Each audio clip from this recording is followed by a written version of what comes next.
Hello and welcome to the Rabyd Atheist. I'm Ed Rabyd, a former pastor turned atheist, now a compassionate anti-theist. Welcome to my channel.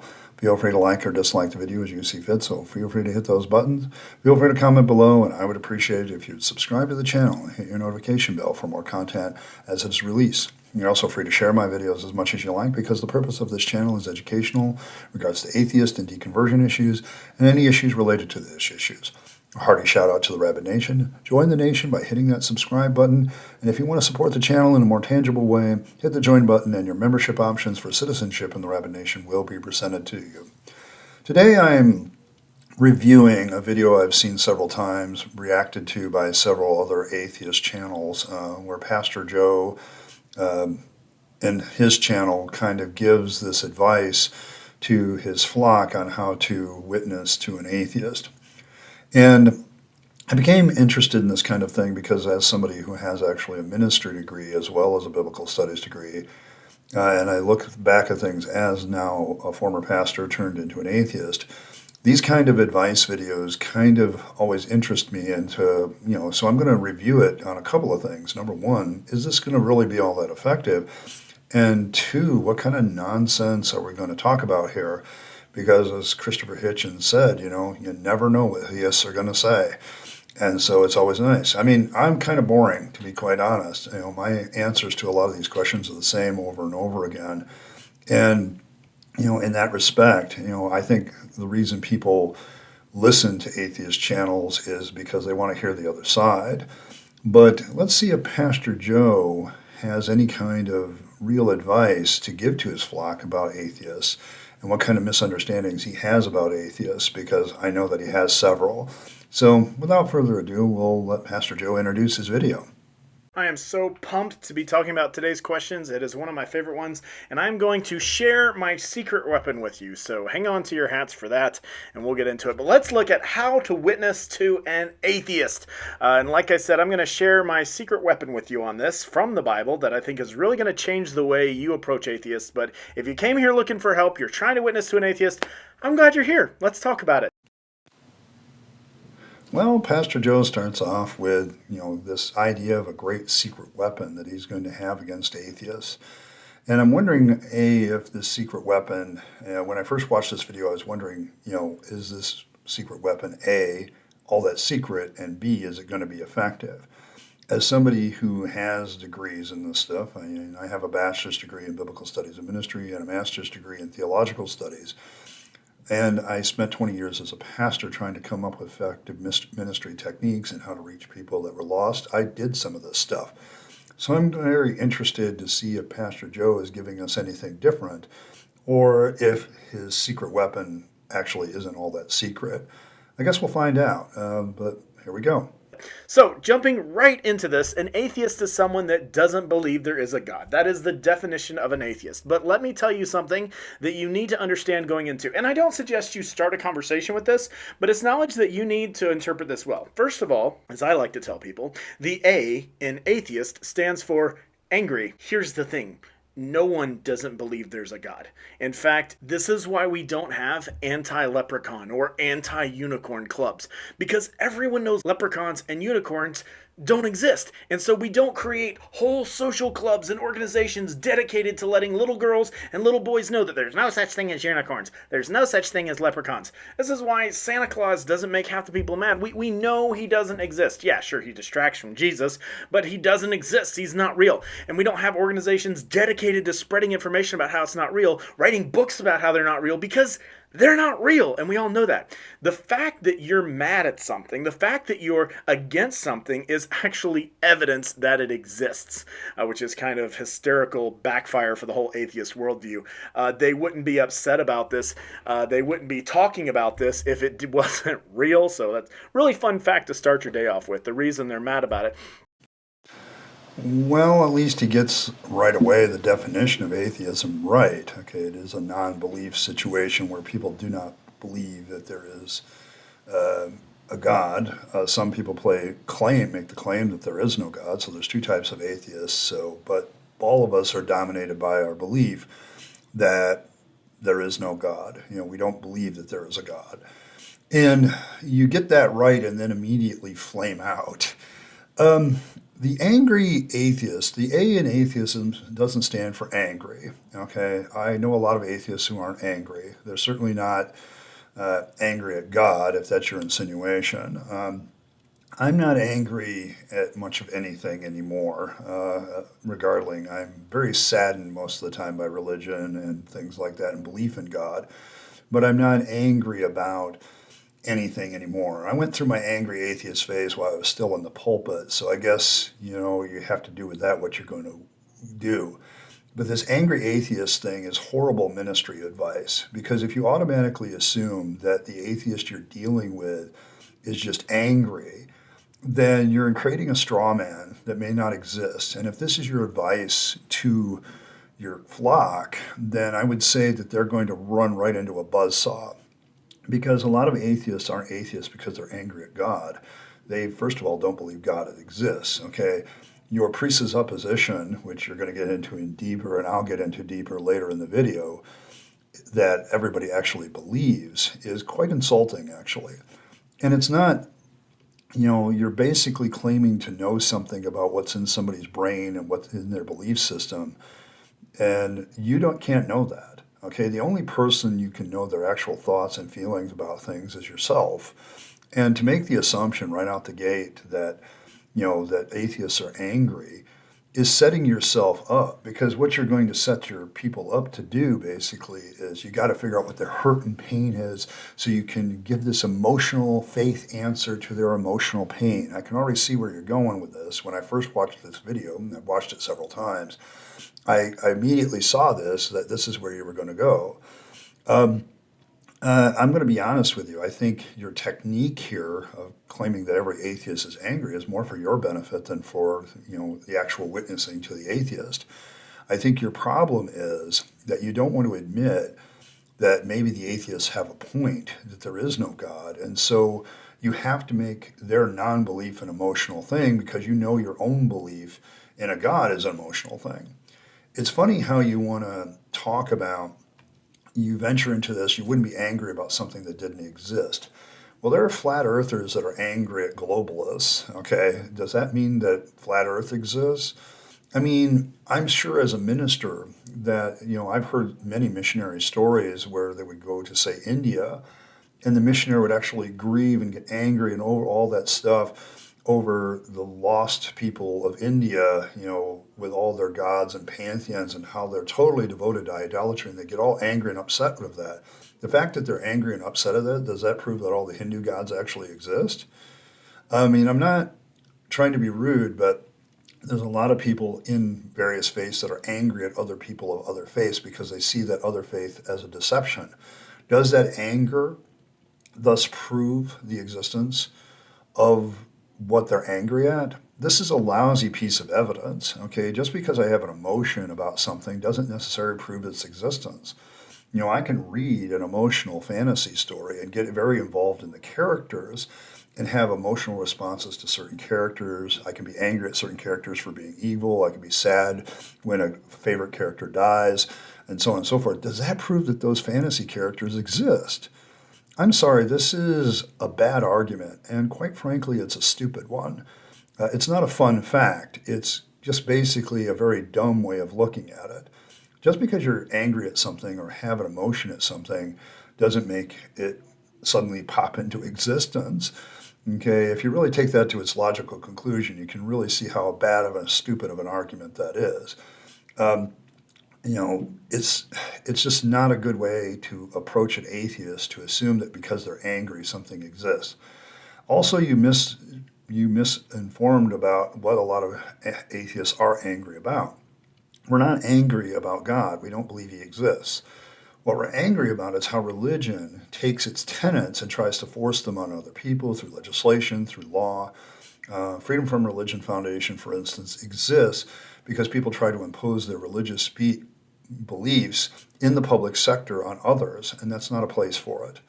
Okay, keep that in your church, do your street witnessing if you want to. I've done plenty of that myself. But the fact of the matter is, you're giving very bad advice to your congregants here because you're going to run into an atheist that isn't angry, okay? And you're going to run into an atheist that says, just because I'm angry about something doesn't mean that it suddenly exists, okay? I'm angry at the delusion. I'm angry at the fantasy, the false fantasy that faith and theism give. Okay, I'm not angry at the God. Okay, I just don't. And I think this is where your presuppositionalism causes you to give very, very bad advice. And I don't think this is what you're doing is going to be very effective. So, fun fact, it's a bad argument and it's a stupid one, and you really need to change it. And the reason I say that atheists are mad at God, that they don't believe in him, what they're essentially trying to do is get back at God for their for for not doing things the way they want. Most people, when you talk to them about God and you're like, "Well, hey, why don't you believe in God?" Here's how that conversation will go 90% of the time.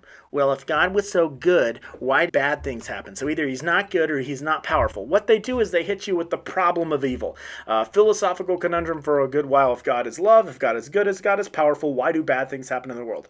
There are a lot of answers to that. My favorite being that God is using man's sinfulness to display his glory and love for us in an even brighter way. You can't see light if there's no such thing as darkness. There's an equal and opposite thing for everything. That's one of my favorite answers for the problem of evil. We can go into depth into that more. But atheists are angry at God for not doing things the way they want them done. Okay, well, the real problem here is your presupposition that I'm angry at God for not doing things the way I want him to do it. The problem of evil has nothing to do with that. You're kind of pushing the philosophical problem of evil aside, which is something your people that are trying to take your advice are actually going to have to deal with if they're talking to an atheist. A good atheist who understands the problem of evil, such as myself, is not going to push, the idea that God doesn't do things the way I want him to do it. I'm going to point out to you that you claim that God is omnipotent and benevolent, okay, that he's a loving God and that he also, has all the power. And I'm going to point out to you the logical conundrum of that statement, given the problem of evil and suffering in the world. Okay, and that's what the argument of evil is. You're kind of trying to push your congregants or who you're giving advice to getting away from dealing with the problem of evil and trying to say, oh, well, they're just having that objection because they're just mad because God doesn't do things the way they want him to do it. Your answer to the problem of evil, I would characterize as this. So God is so narcissistic to the point of being a sadist so that he can display his glory against the supposed evil darkness. Are you saying that God lacks the power or knowledge to find a way to display his glory without suffering? Are you saying that God lacks in power then? Because you kind of, with your counter argument, fall more into the problem of evil because you're now saying that God lacks power, okay, and you're basically admitting that God may be all loving, but he doesn't have the power to create a system in which his glory can be displayed without the suffering of humans. And so he has to bring about the suffering of humans, that he has to bring about the fall of man and evil entering into the world in order so he can display his glory even higher. So he's so narcissistic about having his glory displayed that he's going to become a sadist, okay? You seem to have a habit of picking very bad arguments as your favorites. This is an awful argument, okay? In fact, you actually fall into the problem of evil even more. I sincerely hope that people don't take this advice in witnessing to atheists because you're setting them up for failure already. So if you think that my whole thing is an emotional attachment to this argument and you use an emotionally based argument against the problem of evil about God's glory needing to contrast to evil, then I would say that you're really engaged in the same kind of emotional belief in God that you say the atheists have in not believing in God.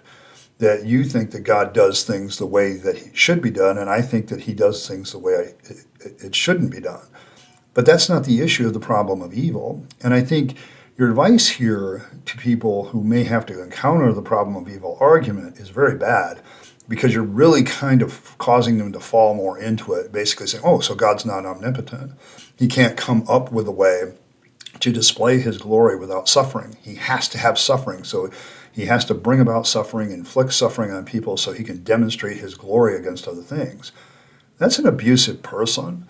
An abusive person always abuses others so they can make themselves feel good or exalt their status or whatever, that's a horrible argument. You're basically making God out into this sadistic spouse, okay? And it actually pushes it even further into the problem of evil because you're basically saying he doesn't have the power or the knowledge to create a system in which he can indeed, display his glory without the contrast. Well, okay, let's move along. So when you start dealing with an atheist, what I like to do is look at classical apologetics for starters and then move into presuppositional apologetics. I'm going to talk about what those two things are in just a minute. In fact, the presuppositional is my secret weapon, and I'm excited to tell you about that. Classical apologetics, there's several great arguments to come across this. My favorite argument is the watch in the field argument. And so when I dealt with some atheists actually on the boardwalk of New Jersey not too long ago, I used this illustration. I said, if you were going in a field and you found a watch in that field, how do you think that watch got there? And they both said, somebody must have dropped their watch. And I said, what? You mean you don't think this is a watch field? And if I fertilize it and plow it and water it, that it'll start growing Rolexes and I'll get rich harvesting my watches? And they're like, that's stupid. And I'm like, exactly. So the fact that there's something that's clearly designed in the middle of a field where we know if you left a barn out in that field for 100 years, it'd just disintegrate into nothing. We know that for a watch to be there, someone dropped the watch. We know there's a God because we have intelligently designed things all around us. We know these things don't pop up from nothing. We've never been walking around the road and bam, molecules align to give us a new car. It doesn't work that way. And so even atheists have to apply their own logic to try to understand these things. And I always challenge the atheists, hey, if you wouldn't use this logic to explain a watch in a field, why would you use this logic to answer away your problem of an eternal destination and God that immediately affects you right here on earth? Classical apologetics to presuppositionalism. Really? Okay, let's have some fun here. Okay, first of all, you say, hey, you might want to start with some of the classical ideas, and then we're going to move into our secret weapon of presuppositional apologetics. Here's the thing, presuppositional apologetics isn't a secret weapon anymore, and we're very well aware that it exists. But getting back to your classical arguments, okay, which ones, and you decide to go with the design argument. Now, I'm going to say it right off the bat, most atheists have debunked the design argument very quickly. And your characterization of what their understanding of the design argument and their responses to it is a very bad one. You might find an atheist that doesn't really know what they're talking about with that one. They've always been an atheist and they never really thought about it or whatever. But your argument actually the irony of what you say there is so interesting because you say, well, we know there's not a watch field and there's things growing, which would indicate that it's not designed, right? So when other things grow and come out of the ground, you're saying that those aren't designed. See, this is the real irony of the design argument. You have to have the watch in contrast to something that you say is undesigned, which is nature. Then you want to flip right around and say that nature is designed. So which is it? Is nature designed or undesigned? Because you need the design of the watch to contrast with the undesigned of nature around it in order to indicate that it's designed, but then you want to change nature into something designed where you make this logical leap and take a real interesting turn there, and that's just really kind of dishonest. It's, the design argument even doesn't really prove that there's a God, it just proves that there's a designer to the universe, if it proves anything. I've debunked the design argument several times myself, and any good atheist is going to have responses to that. Your characterization of what atheists would respond is kind of bad. And this it's not really atheist logic. Something didn't come from nothing. No atheist has ever said that. We don't believe that. Okay, even Krauss, who wrote The Universe from Nothing, basically says at the end, nothing is not nothing. Okay, and so he's saying that it is something. So nobody's ever really explained it that way. And the fact that we have had to explain it to you many, many times, and yet you still use these arguments, just shows that you're desperate.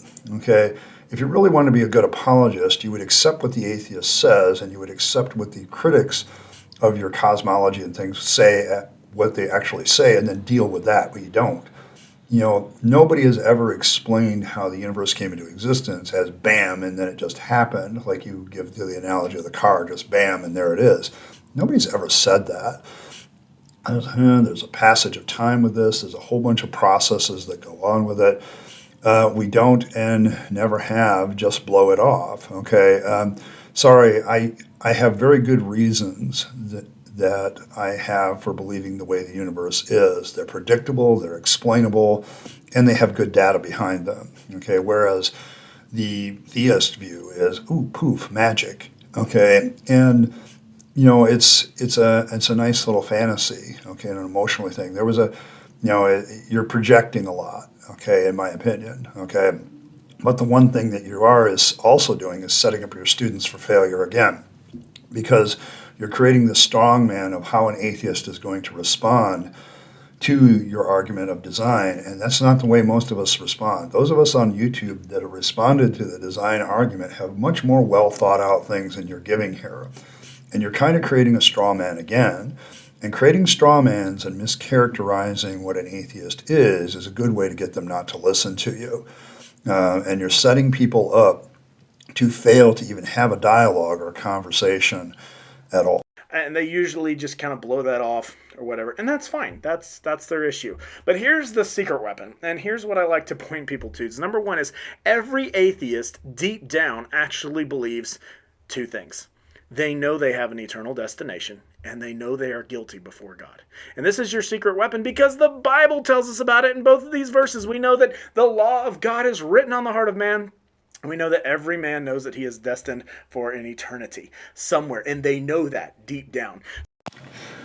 Pause, take deep breath, deal with presuppositionalism. Presuppositionalism is not a secret weapon, dude. It's a dishonest viewpoint.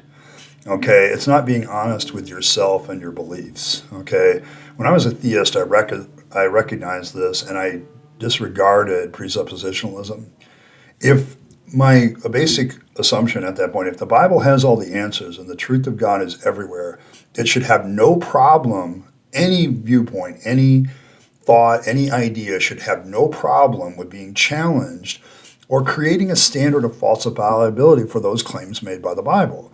If the Bible is true, I should be able to create a standard of falsifiability for every claim that the Bible makes. And because people couldn't meet that standard of falsifiability, it would become a stronger statement and a stronger argument or more of a statement of fact. Presuppositionalism seeks to enclose certain ideas and see certain presuppositions about God, the Bible, and everything else, and about human nature, as you're demonstrating here, that the law is written on the heart of every man and everybody understands that they have an eternal destiny. Those two presuppositions, you're going to wrap around this special pleading. You're not going to allow those to be challenged. You're not going to allow them to be even challenged in your own mind. And what you're doing is something that's very, very dishonest to yourself, and you're setting yourself up to be self-deceived. And that's the problem with presuppositionalism and why I rejected it as a theist. Because I realized that I was setting my whole argument as a theist up for weakness. And this is why presuppositionalism just doesn't work. Okay, because what you're saying is I'm going to take certain beliefs and I'm going to put them in a box and I'm never going to have them challenged. We all know it. Do we? If that's true, then you should be able to send a falsifiability test that says, I should be able to see in a psychological test somewhere that when we ask the question of does God exist, that there would be some indication that, people do actually believe in God even though they say they don't. But we don't get that in good tests of falsifiability. It's a terrible, bad secret weapon. One, it's not that secret, and it's not all that effective. Okay, if you're going to really be effective with an atheist, you have to deal better with the logical and evidential sides of what your faith claims. And if you don't do that, then don't sit there and say that this is your thing, okay?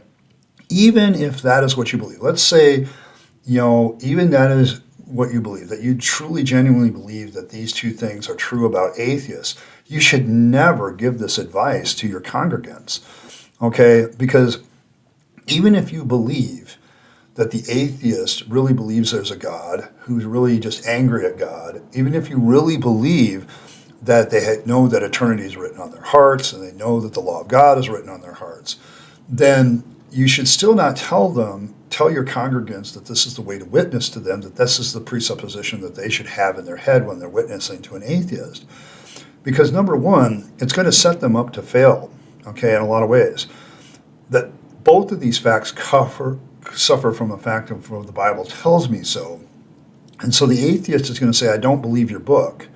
And he's going to back up and say, listen, you haven't really addressed my actual objections of why I don't think God exists or why I don't believe God exists. You haven't actually addressed my concerns, and you're trying to avoid them by making this an emotional thing. And it's not an emotional thing to a lot of atheists. There's a lot of deconverted atheists that know very well about this claim and have responded to it, including myself. Presuppositionalism is self-deceptive and it's dishonest. Okay, if you really believe that everything in the Bible is true, you should have no problem with setting up a standard for any claim that the Bible makes of falsifiability. Because then, if it can't be falsified, then that actually makes your claim stronger. And everybody knows that, okay? Everybody understands that. But you don't do that. Instead, you run behind your little presuppositionalist wall and say, I am not going to stop believing in certain things, and I'm not going to stop assuming certain things about the people that I'm talking to. That's just dishonest, okay? And I can understand why so many atheists responded to you in a very negative light at this point, because you're basically saying, for the Bible tells me so, but you haven't proven the Bible is true. You're saying because, duh, there's a God, and it's like, you say that a couple times in this video, and it's like, no, it's not as obvious to a lot of people as you think it is. And that's your presuppositionalism blinding you to the reality of what atheists are actually saying and what atheists actually believe or don't believe. And when you don't actually deal with what they're saying, you're basically, poo-pooing their concerns, and you're not being very effective in dealing with them. If you're going to deal effectively with other human beings, you have to take what they think they believe as what they believe. Okay, even if you don't believe it yourself, that that's what they believe, you still have to deal with what they're saying that they believe or don't believe. You have to actually engage that and engage it effectively. The problem with your technique here is you're already setting up the people that listen to your advice for failure, because their attitude towards atheists is the atheist is going to pick up, oh, you don't really believe that what I'm saying is what I believe. And that's going to be very insulting to them. And, you're immediately going to start setting up a personal barrier that isn't going to be very easy to overcome. You're actually creating a situation where you're not going to be all that effective in talking to somebody if you basically just question whether they believe or don't believe. So I actually really prefer a Ray Comfort-based style of evangelism. If you are not familiar with Ray Comfort, the Living Waters YouTube channel is kind of the main place I go to see that. I've watched a bunch of their videos with youth groups and stuff to help train kids in evangelism, but Ray Comfort has a great way. He works people down the idea that they can make mistakes and so they shouldn't be the ultimate authority. He works down the ideas of we all stand guilty before God and we need a savior. He's really great at that. But when you are approaching an atheist, here's my thing. Number one, you need to know they actually believe God exists, and that's something you need to keep in your back pocket. They're mad at God. Look for the hurt, because when you can find the emotional force that's driving their argument and realize that this is not a logic-based argument, because logically, duh, there's a God. This is an emotionally based argument. That's where you're actually going to minister to the person. And there's a good chance that if you can minister to them and their hurt and their need and their anger, that's actually going to be a better place to start before trying to logically convince them of constructs they're not capable of understanding because they're so emotionally involved in their hurt and their pain. So start by ministering to them there. Maybe you want to use some classical apologetics to frame the argument and make a worldview where they understand logically, scientifically, the best explanation for how we're here is that there was a God, but then move into your secret weapon. Know that deep down, they know they have an eternal destination. Deep down, they know they have violated the laws of God and they need help. And then we just have faith, because the best answer for all of our problems is, in the words of Andre Crouch, Jesus is the answer for the world today. Jesus is the answer for the world today. Above him there's no other. Jesus is the way. Sorry for Andre Crouch there, but I have this thing about always reacting to the entire video of somebody. And this is kind of one of those things that's a consequence of that. So sorry about Andre Crouch. My parents were big fans of that song, and I heard it a million times, and I was a big fan of it for a long time until I realized how false it was. Ray Comfort, dude, you need to realize most atheists laugh at him, and they're very well aware of his techniques. There's several atheist channels that make their living basically showing how Ray Comfort is both dishonest and a liar. So if he's your standard of how to witness, I think you need to find a new standard because most atheists are very well aware of him. At least I am. Most atheists laugh at him for the whole banana thing. They call him Banana Man for a reason. And most of us think that he's a fraud that's made millions of dollars over his Way of the Masters series by giving bad, fraudulent advice on how to witness to people. It's the emotional-based atheism that he and you use is a very nice straw man. Allow me to burn it for you. When you talk about the classical arguments for the existence of God, I dismissed all of them, and I've written videos and done videos on debunking all of them. If the Bible does present all the answers, then it should be not run from being challenged and set up standards of falsifiability once again. But theists run behind their presuppositionalists. Sorry, I don't believe that God exists. Sorry, you are wrong, and it is wrong for you to assume that I don't. From a ministry standpoint, this is bad advice because sooner or later you're going to run into an atheist that can counter all of this. And the people that you're teaching are eventually going to run into an atheist that knows their stuff, such as myself. I mean, what do you do with somebody like me who preached that Jesus was the answer, who did all these things that Jesus was the answer, who followed Ray Comfort's advice and the Romans Road and all these other ways of witnessing to people, who used to talk to atheists on the street? I've done it. You see, the problem is the more knowledge you get about atheists, the more you realize that most of what theists believe about atheists is a straw man and false. Okay, and as long as you continue to have this element in your thinking that somehow we really do believe and we're just angry, you're going to have the wrong approach to an atheist. I'm not angry at God. I'm angry at a bunch of religious people that continue on to force their viewpoints on other people. You know, you personally attack somebody's belief or non-belief, they're not going to listen to you, and atheists are doubly so. How is it good ministry advice to start out with the assumption that when you're talking to an atheist, everything they're saying is a lie? You still have to deal with what they say, regardless of whether, what you think or personally believe about the atheist. And to create this false straw man dichotomy inside the person you're trying to teach how to witness to an atheist is actually going to backfire on you pretty hard. And the evidence I'm going to give is all the comments in this video. It's absolutely amazing how many negative comments you got on this video in your comment section from atheists and some theists. Why? Because, it's just a bad technique. You still have to assume that whoever's talking to you when you're witnessing to them is telling the truth about what they believe or don't believe. And if you don't do that basic thing, you're not setting yourself up for an actual conversation where you're going to lead somebody to the Lord, so to speak. But what you're doing is you're setting up an antagonistic situation where you can beat your breast about how, oh man, I witnessed to those atheists, but they just angry at God and they just have all these problems. And it's like you're creating an emotional reason of why this is going to backfire on you. And then you're going to create this emotionally based excuse about why the atheist didn't respond to your witnessing. Well, they really believe in God, but they're just mad at him, and God doesn't do things the way they want him to.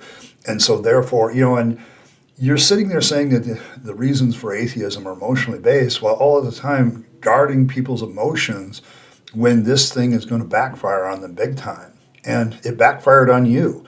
Okay, you can really see that in the responses to your video. I don't know, man. I'm going to finish out this video, but I guess we're going to see where you try to end. Know that you do have the answer. The Bible has the answers to their questions. There's no question an atheist can ask you that the Bible cannot answer well. Now, I didn't say that you can't answer well, but the wonderful thing about engaging with atheists is they'll challenge your worldview. They'll send you back to the Bible. The answers are there, and with help, maybe you need some help, but maybe you find them on your own. Your faith gets strengthened, and you get to learn how to do it better. So confidently go witness to atheists knowing these things. If I've been a help to you at all, please consider supporting my channel by buying me a coffee, jumping up on Patreon, or subscribing and sharing my content with others. If there's no answer that the Bible doesn't have to any question that an atheist can answer, why are there atheists? If the Bible had all the answers, I would still be a Christian. The Bible is false on so many things, okay? From creating the image of Earth as flat, from understandings of medicine to different things, the Noah's flood that didn't happen, the Tower of Babel that probably didn't happen because we know the origins of language and how languages are developed. On and on the list goes of the things that the Bible is wrong about, how bad the evidence is. I mean, the Gospels are basically collections of hearsay evidence that wouldn't be even held up in a court, and that's just the truth. The fact is, if the Bible had all the answers to every question that an atheist could possibly ask, there wouldn't be any atheist. But the fact that the atheist exists kind of, is that good evidence, that there is no God?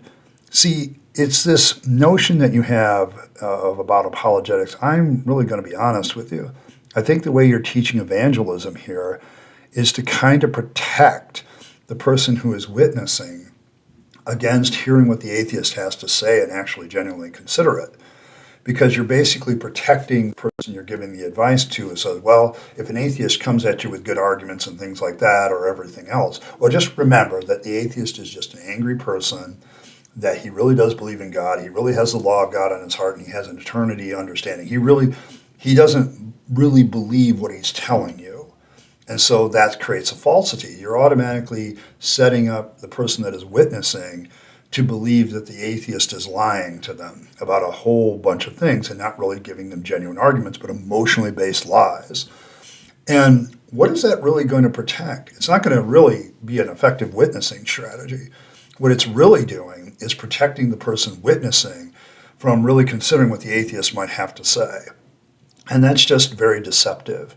Okay, if you're going to give good advice on how to witness to people, sit down, have an honest dialogue, accept what the person is saying about their beliefs or non-beliefs. Okay, accept that and deal with that. Okay, the emotional side of any kind of conversation and changing people's mind is always more based in this idea that people are going to change their mind on their own later. And that's what you really need to be aiming for. And that's in any conversation, whether you're trying to persuade somebody of anything. I think your advice is very bad from a psychological point of view because you're basically creating more of an antagonistic situation. What you're really doing with your presuppositionalism is special pleading people into, oh, well, I'm never going to challenge these views. And if an atheist challenges my views, I'm just going to say, well, they're angry at God. They don't think God does things the way they want him to. That you've created a defense in the mind of the believer in case things go badly with the atheist. And that's what the real objective here seems to be. And it's just not a very honest one. Well, thanks for stopping by. I hope you've enjoyed this review of Pastor Joe's advice on how to witness to atheists, which is really bad advice. If I was a theist watching this right now and watching me, don't follow this advice. You'll just end up making angry atheists who weren't angry to begin with, but you're going to make them angry because you're insulting them. Okay, and insulting somebody is not a good way to witness. Okay, I learned that in Bible college, that to keep the conversation real and actually respect the person and respect what they say they believe or don't believe. And so you have to respect that, because then you keep the open door of creating a relationship, maybe even a friendship, in mind. But this advice is horrible advice. I wouldn't even put my ministry degree back when I was a believer behind this, and I had rejected presuppositionalism for this reason. If the Bible has the truth, and if it has all that, then we should be able to give it standards of falsibility, we should put it up against standards of evidence, and it should come out winning and swinging. But it doesn't, and that's the problem. That's the real problem. And until you acknowledge that when you're talking with an atheist, you're never going to get anywhere with one. A lot of us atheists are deconverted. We've come out of faith, and we see the falsity of it. And you got to figure out a way to deal with us. And so far, I don't think this is the way to do it. Sorry, Pastor Joe, I'm just not buying it. Well, thanks for stopping by. I appreciate every like, share, and subscribe. As always, live your best life. You only get one go around, and then it's over. So make sure you give yourself to yourself and building up yourself, the people you love and care for, and making this a better world. and don't give it to the trappings of religion and faith, because that's a dead end, and I speak from experience. And as always, thanks for stopping by, and I'll catch you next time.